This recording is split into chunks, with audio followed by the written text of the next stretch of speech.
புதன்கிழமை மகரிஷி அவர்களின் கவிதைகளை பார்த்து கொண்டு வருகிறோம். உலக சமாதானம் அப்படிங்கிற தலைப்புல வெவ்வேறு துறைகள்ல கவிதைகள் எழுதியிருக்கு. தனியா வெவ்வேறு துறைகள்ல கவிதை எழுதினாலும் உலக சமாதானம்ங்கிற அந்த தலைப்புக்கு கீழே கிட்டத்தட்ட 200 கவிதைகள் இருக்கலாம். அதுல ஒவ்வொரு துறையிலையும் கவிதைகள் எழுதிட்டு வந்திருக்கார். 1955ல இதை தொகுத்து அப்புறம் புத்தகமா வெளியிட்டாங்க. 58ல நினைக்கிறேன் அதை புத்தகமா வெளியிட்டாங்க. இன்றைக்கு மனிதனுக்கு தேவையானவை தெரியும் எல்லாருக்கும். அடிப்படை தேவைகள் 3 அப்படின்னு தெரியும். ரோட்டி கப்படா ஒரு மகான் அப்படின்னு சொல்லுவாங்க. உண்ண உணவு, உடுக்க உடை, இருக்க இடம். ஆனா மகரிஷி இன்னும் கொஞ்சம் ஆழ்ந்து யோசிச்சு இதை தவிர இன்னொரு அடிப்படை தேவை இருக்கு அப்படின்ட்டு சொல்றாரு. அதை பார்த்துட்டு அதுக்கப்புறம் என்ன நாம ஸ்டெப்ஸ் எடுக்கணும். மனிதனுக்கு தேவையான இதெல்லாம் கிடைக்கணும் உலகம் முழுக்க. பாரதியார் சொன்ன தனி ஒருவனுக்கு உணவு இல்லையெனில் ஜெகத்தினை அழித்திடுவோம் அப்படின்ட்டு சொன்னார். ஆனா அதுக்கு என்ன நம்ம ஸ்டெப்ஸ் எடுக்கணும், அதுதான் இந்த கவிதையில சொல்றோம். மனிதனுக்கு உணவு உடை வீடு வேண்டும், மற்றவர்கள் கருத்தறிய மொழியும் வேண்டும். இனியும் ஒருவர் உற்ற வயதடைந்தால் ஏற்றபடி வாழ்க்கைக்கோர் துணையும் வேண்டும்.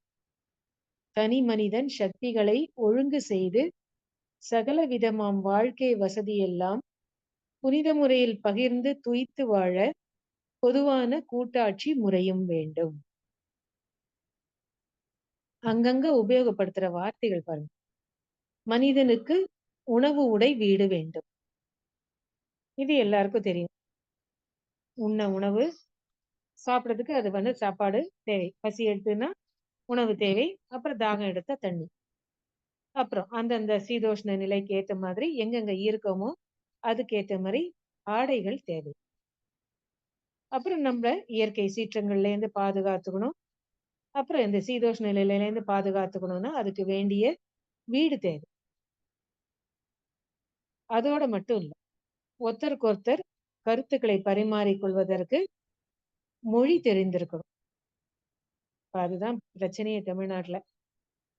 3 மொழி இருக்கணுங்கிறாங்க மத்திய அரசுல. இவங்க 2 மொழி போறோங்கிறாங்க. மகரிஷி கூட 2 மொழி போறோம்னு சொல்லியிருக்காரு. ஆனா என்னன்னா, ஒண்ணு தாய்மொழி, இன்னொன்று உலகத்துக்கே ஏற்படுத்தக்கூடிய ஒரு பொதுமொழி. இது 2ம் இருந்து அப்ப 2 மொழி போறோம் அப்படின்னு சொல்றாரு. மத்த மொழிகள்ல இருந்து எந்த வார்த்தைகள் தேவையோ அதெல்லாம் சேர்த்து எடுத்து உலகத்துல எங்க நாம டிராவல் பண்ணினாலும் அந்த மொழியை எல்லாரும் கத்துக்கணும். அப்போ எந்த இடத்துக்கு போனாலும் நமக்கு பிரச்சனை இருக்காது.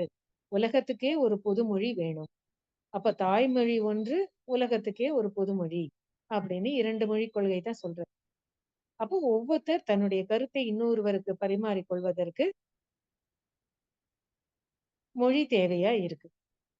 தமிழ்நாட்டுல 3 மொழி வேண்டாங்கிறாங்க. ஆனா மத்திய அரசு 3 மொழி வேணும் அப்படின்னு சொல்றாங்க. ஏன்னா ஆங்கிலம், தமிழ் தெரிந்து எல்லாருமே தாய்மொழியில அதை தேர்ச்சி பெற்றிருக்கணும். எவ்வளவோ விஷயங்கள் இருக்கு. அப்புறம் மற்ற மொழிகள்லயும் நல்ல விஷயங்கள் எவ்வளவோ இருக்கு. அது கன்னடமோ, தெலுங்கோ, ஹிந்தியோ, மலையாளமோ, பெங்காலியோ எல்லா மொழிகள்லயும் இந்தியாக்குள்ள இருக்கிற நிறைய மொழிகள்ல நிறைய கவிதைகள், நல்ல கருத்துக்கள்லாம் இருக்கு. நல்ல விஷயங்கள் இருக்கு. அப்ப எத்தனை மொழி தெரிந்தாலும் நமக்கு அது பலனை தான் கொடுக்கும். பாதகம் இருக்காது. சோ இதுதான் மொழி தெரியணும் அப்படிங்கிறோம். அப்புறம் இன்னொன்னு அடிப்படை தேவையில இன்னொன்னு என்ன சொல்றாருன்னா மகரிஷி, இனியும் ஒருவர் உற்ற வயது அடைந்தால், அந்த வார்த்தையை சேர்க்கிறார் பாருங்க. இனியும் ஒருவர் வயதடைந்தால் ஏற்றபடி வாழ்க்கைக்கு ஒரு துணையும் வேண்டும்னு சொல்லல. உற்ற வயதடைந்தால் ஏற்றபடி வாழ்க்கைக்கோர் துணையும் வேண்டும். அப்போ அந்த வயதுக்கு நம்மளுக்கு பொருத்தமான வயது 25 வயது, 20 வயதுக்கு மேல 25 வயதுக்கு நமக்கு வாழ்க்கையை எப்படி நாம அந்த வாழ்க்கையை வாழணும் அப்படிங்கிற அந்த பக்குவம் கிடைக்கும். அதனாலதான் உற்ற வயது அடைந்தால் அப்படின்னு அந்த ஒரு வார்த்தையை சேர்க்கிறாரு. இப்ப ஆனா பள்ளிக்கூடங்கள்ல படிக்கும் பொழுதே இந்த மாதிரி வேண்டாத விஷயங்கள் எல்லாம் நிறைய வர ஆரம்பிச்சு. அப்போ அந்த மாதிரி ஒருத்தருக்கு ஒருத்தர் சேர்ந்து இது பண்ணும்பொழுது பாதியில விட்டுட்டு போயிட்டாங்கன்னா, அதுல பெண்கள் தான் நிறைய பாதிக்கப்படுறாங்க. பெண் குழந்தைங்க தான். இதையெல்லாம் புரிஞ்சுக்கணும். அம்மா, அப்பா அவங்கள எப்பொழுது கவனிச்சுக்கிட்டே இருக்கணும். அதுலயும் அம்மா. அவங்களுக்கு இந்த பெண்களுக்கு வேண்டிய அந்த ஒரு பாதுகாப்பு, பராமரிப்பு தேவை. இத உணர்ந்துக்கணும். அப்போ இனியும் ஒருவர் உற்ற வயதடைந்தால் ஏற்றபடி வாழ்க்கைக்கோர் துணையும் வேண்டும். அதுக்கப்புறம் பாருங்க. தனி மனிதன் சக்திகளை ஒழுங்கு செய்து சகலவிதமாம் வாழ்க்கை வசதியெல்லாம் புனித முறையில் பகிர்ந்து துய்த்து வாழ பொதுவான கூட்டாட்சி முறையும் வேண்டும். இப்ப தனி மனிதன் சக்திகளை ஒழுங்கு செய்துங்கிறார். இந்த தனி மனிதனோட உரிமை கொண்டாடுறதா நிறைய இருக்கு. எல்லா வியாபாரங்கள் பொருளாதாரத்துல பார்த்தோம்னாக்கா, அதே மாதிரி விவசாயத்துல பார்த்தோம்னாக்கா, அப்புறம் நெய்தல், ஆடை நெய்தல் பார்த்தோம்னா, வீடு கட்டுறதுல பார்த்தோம்னா, ஒரு பர்ட்டிகுலர் பர்சன் தான் தனி மனிதர்கள் அந்த இத உரிமை கொண்டாடி அவங்க பணக்காரங்களா ஆயிட்டு இருக்காங்க. மத்தவங்களுக்கு அதெல்லாம் போய் சேர்றது இல்ல சரியா. அதனாலதான் தனி மனிதன் சக்திகளை ஒழுங்கு செய்து அப்படிங்கிறார்.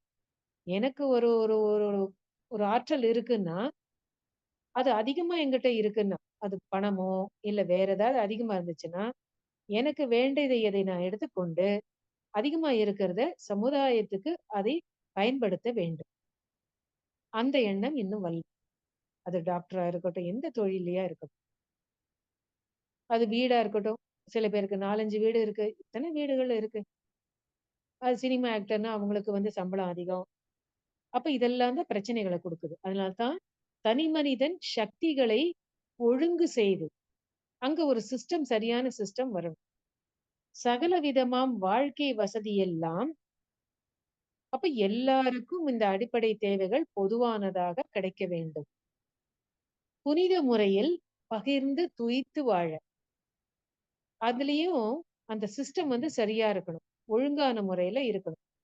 எல்லாருக்குமே அளவு முறையோட கிடைக்கிற மாதிரி இருக்கணும். அப்புறம் எங்க அதிகமா இருக்கோ அதை மற்றவர்களோடு பகிர்ந்து வாழ வேண்டும். புனித முறையில் பகிர்ந்து துய்த்து வாழணும். அப்ப இதுக்கு என்ன முக்கியமானது தேவை? பொதுவான கூட்டாட்சி முறையும் வேண்டும். கூட்டாட்சி முறை அப்படின்னு சொல்றாரு.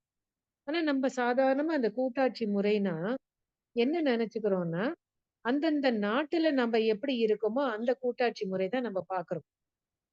ஆனா மகரிஷி உலகத்திலேயே பொதுவா கூட்டாட்சி முறை வரணும் அப்படின்ட்டு சொல்றாரு. அப்ப இந்த கூட்டாட்சி முறைங்கிறது என்ன? இப்போ இந்தியான்னு எடுத்துட்டா, இல்ல ஸ்ரீலங்கான்னு எடுத்துட்டா, அங்க பல அரசியல் சமூகங்கள், பல கட்சிகள் இருக்கு. அவங்க ஒண்ணா சேர்ந்து ஒரு ஆட்சி அமைக்கிறாங்க. அப்புறம் அதுல வேண்டிய சில விஷயங்கள எல்லாம் அவங்க பகிர்ந்துக்கிறாங்க. இப்போ நான் இப்ப இங்க இந்தியான்னு எடுத்துக்கிட்டா மத்திய அரசு இருக்கு. அப்புறம் மாநில அரசுகள் இருக்கு. இப்போ மத்திய அரசு அது சில வழிமுறைகள, விதிமுறைகள குடுக்குது. அது மாநில அரசுகள் கடைப்பிடிக்கணும். அப்புறம் மாநில அரசுக்கும் அவங்க எந்தெந்த இடத்துல எந்தெந்த மக்கள் எத்தனை சதவிகிதத்துல இருக்காங்களோ, அப்புறம் எந்தெந்த சீதோஷ்ண நிலையில இருக்காங்களோ, அதுக்கேத்த மாரி மாநில அரசுகள் அங்க இருக்கிற சமுதாயத்துக்கு தேவையான பாதுகாப்பு, பராமரிப்பு குடுக்க வேண்டும். இது ஒரு நாட்டுக்கு இருக்கிற கூட்டாட்சி முறை. ஆனா மகரிஷி என்ன சொல்றார்ன்னா, இன்னும் தனது மனதை விரித்துக் கொண்டு நாட்டோட நிறுத்திக்க வேண்டாம். உலகளாவ நினைச்சு பாருங்க. அப்படின்ட்டு சொல்லி கூட்டாட்சி முறை வேணும். அப்படின்ட்டு சொல்றாரு. உலகளாவ கூட்டாட்சி முறை வேண்டும். அப்படின்ட்டு சொல்றாரு. அப்போ சில இடத்துலலாம் இந்த கூட்டாட்சி முறை கொண்டு அங்கங்க அது பலன் அடைஞ்சிருக்காங்க. இப்ப யுகே பார்த்தீங்கன்னா, அங்க இந்த யூரோப்பியன் கண்ட்ரீஸ் அவங்க எல்லாரும் ஒண்ணா சேர்ந்து சில இந்த மாரி கூட்டாட்சி முறைன்னு கொண்டு சில நெறைய வசதிகளும் இருக்கு. அங்க நன்மைகளும் இருக்கு. ஆனா அந்த இடத்துல சில பிரச்சனைகளும் இருக்கு. அப்புறம் ஆஸ்திரேலியால பார்த்தோம்னா, பொருளாதார வளர்ச்சி இந்த கூட்டரசு முறையில வந்திருக்கு. ஜெர்மனி, அமெரிக்கா எல்லாம் இந்த மாரி இடத்துலலாம் நெறைய விஷயங்கள்ல கூட்டாட்சி முறை கொண்டு வந்து நல்லதும் இருக்கு. ஆனா, சில அதுல வந்து சில பிரச்சனைகளும் இருக்கு. அந்த நாட்டுப்பற்றுங்கிறது விட்டு போறதுங்கிறார். ஆனா மகரிஷி என்ன சொல்றாருன்னா, நாட்டுப்பற்ற தாண்டி உலகளாவ எண்ணம் வந்து விரியணும் அப்படின்ட்டு சொல்றாரு. அப்புறம் வரி விகிதத்துல, அதுல சில அப்புறம் வந்து கூட்டாட்சி முறை அந்த வரும்பொழுது, மாநில அரசுகள் சில தீர்மானங்கள எடுக்க முடியல. அப்படின்னு அதனால சில பிரச்சனைகளும் இருக்கு அப்படின்ட்டு சொல்றாரு. ஆனா, பொதுவா பார்த்தோம்னா மகரிஷி என்ன சொல்றாருன்னா, உலகளாவ இந்த கூட்டாட்சி முறை வந்துச்சுன்னாக்கா, அங்க இன்னும் எல்லாருக்கும் எல்லாம் கிடைக்கும். அதனாலதான் ஒரு அந்த ஏற்கனவே அந்த கவிதைய பார்த்திருக்கோம். எல்லாரும் எல்லாமும் பெற வேண்டும்.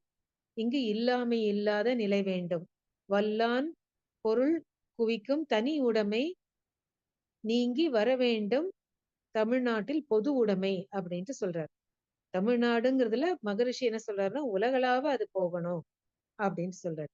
அப்போ எல்லாருக்கும் எல்லாம் கிடைக்கிற மாரி பொதுவான கூட்டாட்சி முறை வேணும் அப்படின்ட்டு சொல்றாரு. இது மனிதனுக்கு இது தேவை. ஆனா அவசிய தேவைகள்னு வேற இன்னும் கொஞ்சம் ஆழமா மகரிஷி யோசிச்சு ஒரு கவிதையில சொல்றாரு. இது அடிப்படை தேவை. அப்புறம் அவசிய தேவை. பேசிக் நீட்ஸ் வேற. அப்புறம் இம்பார்ட்டன்ட் நீட்ஸ். நெசசிட்டி இது கட்டாயம் வேணும். அப்படின்னுட்டு அத வேற ஒண்ணு சொல்றாரு. உடலுக்கு ஆகாரம், உழைப்பு வேண்டும். வெறும் ஆகாரத்தோட நிறுத்தல. அங்க உழைப்பு வேணுங்கிறார். அப்பதான் உடம்பு நல்லா இருக்கும். வெறும் சாப்பிட்டுட்டே இருந்தா போராது. அங்க உழைப்பும் இருக்கணும். உடல் உறுப்புகள்லாம் அங்க இயங்க வைக்கணும். அப்படின்னுட்டு அந்த வார்த்தை பாருங்க. அப்புறம் உள அமைதிக்காக சன்னியாசிகள்லாம் ஏதோ வந்து எதுவுமே என்ஜாய் பண்ணக்கூடாது அப்படின்னு வந்து நம்ம நினைச்சிட்டு இருக்கோம். மகான்கள்னு வராங்கன்னா, எதையும் அனுபவிக்க கூடாது. எப்ப பார்த்தாலும் தவம் பண்ணிக்கிட்டு, அந்த மாரி எல்லாத்தையும் விட்டுட்டு வரணும். ஒரு துறவு வாழ்க்கை வாழணும் அப்படின்னு தான் நினைச்சிட்டு இருக்கோம். இங்க மகரிஷி பாருங்க. என்ன ஒரு தொலைநோக்கு பார்வையில 1955ல இந்த கவிதை எழுதியிருக்காரு பாருங்க. உள அமைதிக்காக உற்சாகம் ஊட்ட கடல் நதிகள், மலை, காடு, இயற்கை காட்சி கண்டு களித்திட உலகம் சுற்றும் வாய்ப்பும் நடனம் முதல் களிப்பூட்டும் கலைகள் வேண்டும். அப்ப எதையும் என்ஜாய் பண்ண வேண்டாம்னு சொல்லல. உலகளம் முழுக்க எல்லாரும் சுத்தி பார்க்கணும். அப்ப அப்படி சுத்தி பார்க்கணும்னா எப்ப வரணும்? இந்த கூட்டாட்சி வந்ததுனா தான்.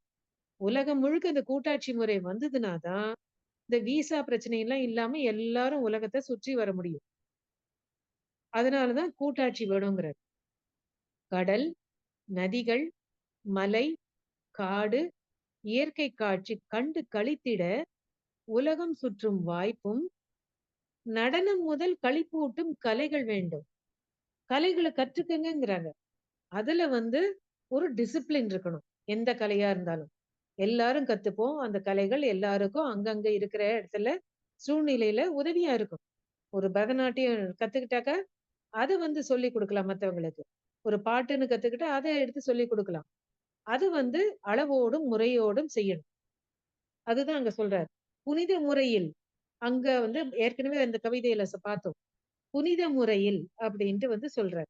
அப்போ மத்தவங்களுக்கு துன்பம் கொடுக்காம, அந்த கலைகளை கற்றுக்கொண்டு மற்றவர்களுக்கு சொல்லிக் கொடுக்கும் பொழுதும், நம்மளுடைய வாழ்க்கை முறை போகணும்னா, வாழ்க்கை குடும்ப உறுப்பினர்கள பார்த்துக்கணும்னா, அதுலயும் வருமானம் நம்ம வந்து எடுத்து ஏற்றுக்கொள்ளலாம். ஆனா, அதுலயும் அளவு, முறை இருக்கணும். மத்தவங்களுக்கு அது கஷ்டம் குடுக்காம இருக்கணும். இப்ப எங்க பார்த்தாலும் எக்ஸஸ் தான். ஒரு யோகா சொல்லிக் குடுக்கணும்னா 1 ஹவருக்கு $20 இல்லன்னா இவ்வளவு ரூபா இந்திய மணில. இல்லன்னா வந்து ஸ்ரீலங்கன் மணில இந்த இது. இல்ல வேற கண்ட்ரில இருக்கோம்னா, அந்த அளவுக்கு இது எல்லாமே அளவு முறை மீறி போகுது. ஆனா இங்க சொல்றார். கலைகள கத்துக்கங்க. அது புனித முறையில அதையும் என்ஜாயும் பண்ணணும். மத்தவங்களுக்கும் சொல்லிக் குடுக்கணும்.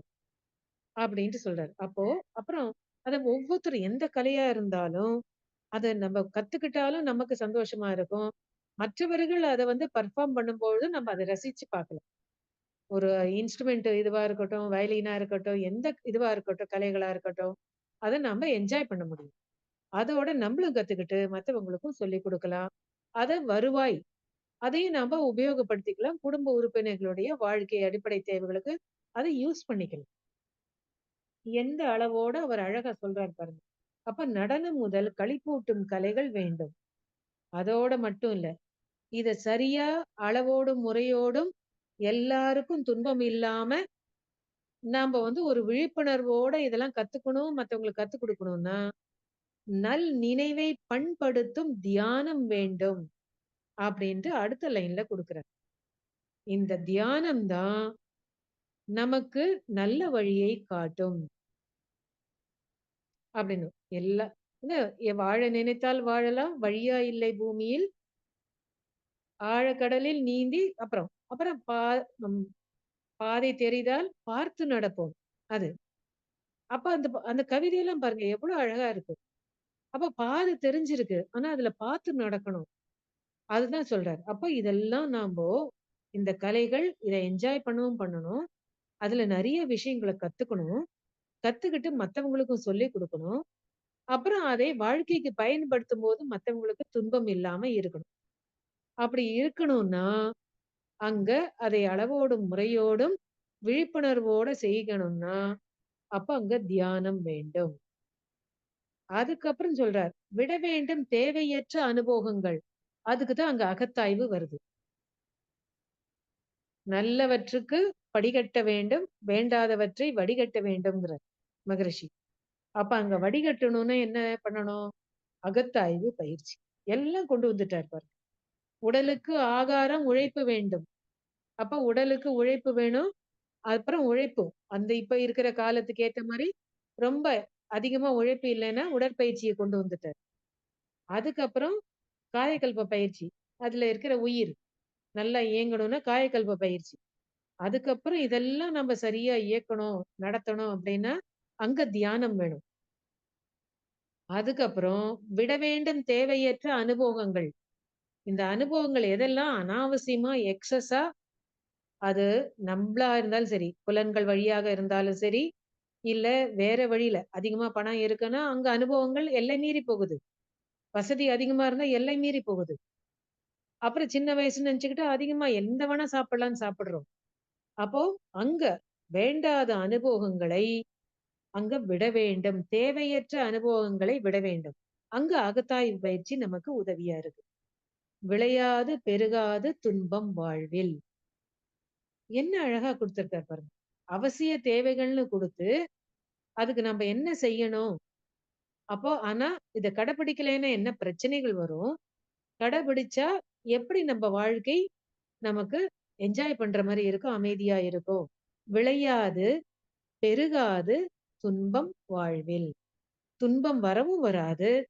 அப்புறம் அதிகமாவும் போகாது.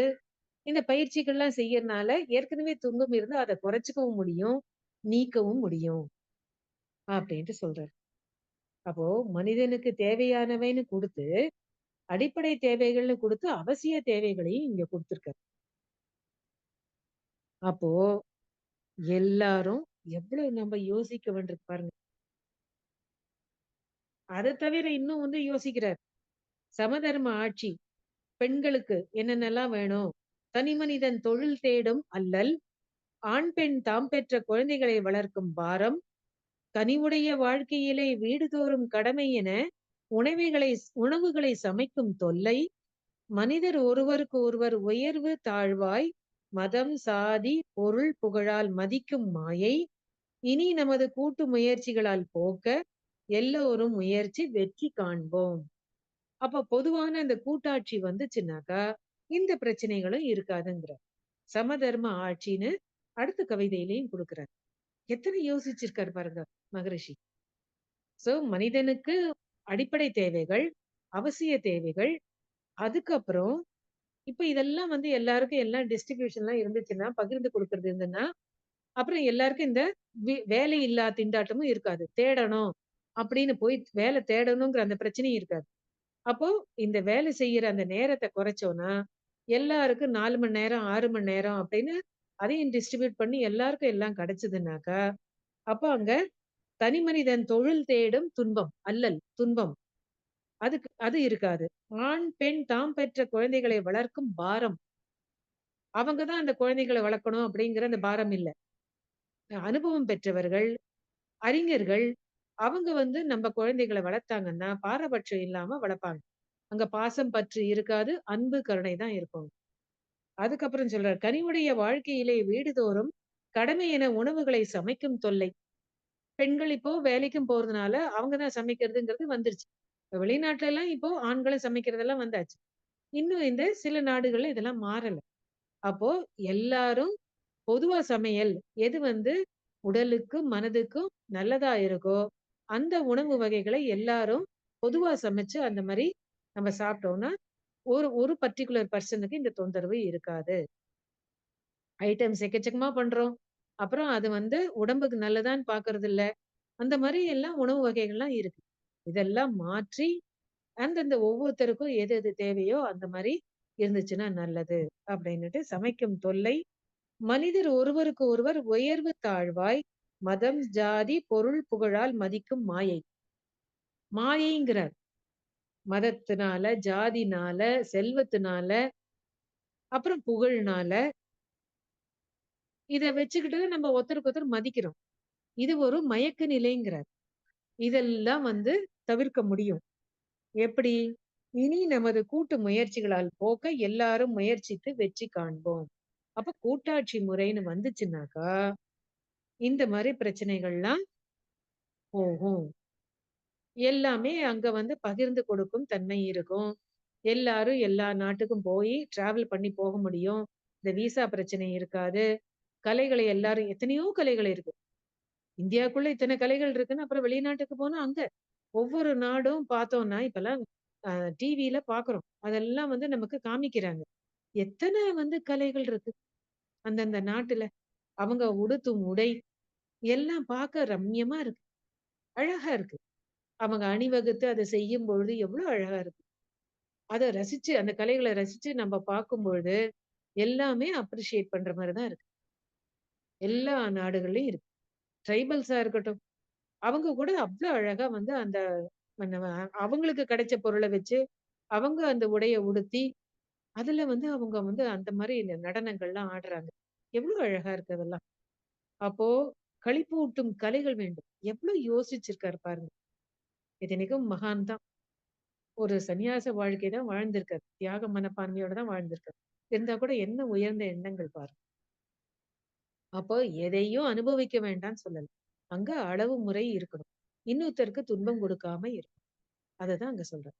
அப்ப அதுக்கு தவம், தற்சோதனை பயிற்சிகள், உடற்பயிற்சி, காயகல்ப பயிற்சி இதெல்லாம் எல்லாம் குடுத்துட்டு தான் இந்த விஷயங்கள நமக்கு சொல்றாரு. இப்ப எல்லாமே மனிதனுக்கு தேவையா இருக்கு. அந்த அளவுக்கு நாம் நம்மளுடைய அறிவை உயர்த்திக் கொள்ள முடியும். நம்மளுடைய ஆற்றலை நாம் நமக்கும் அதை பயன்படுத்திக் கொண்டு சமுதாயத்துக்கும் அது பயன்படுமாறு நாம் நம்முடைய வாழ்க்கையை மாற்றிக்கொள்ள முடியும். அப்படின்னு தான் இந்த கவிதையில நமக்கு எடுத்து சொல்லியிருக்காங்க. அனைவருக்கும் நன்றி. வாழ்க!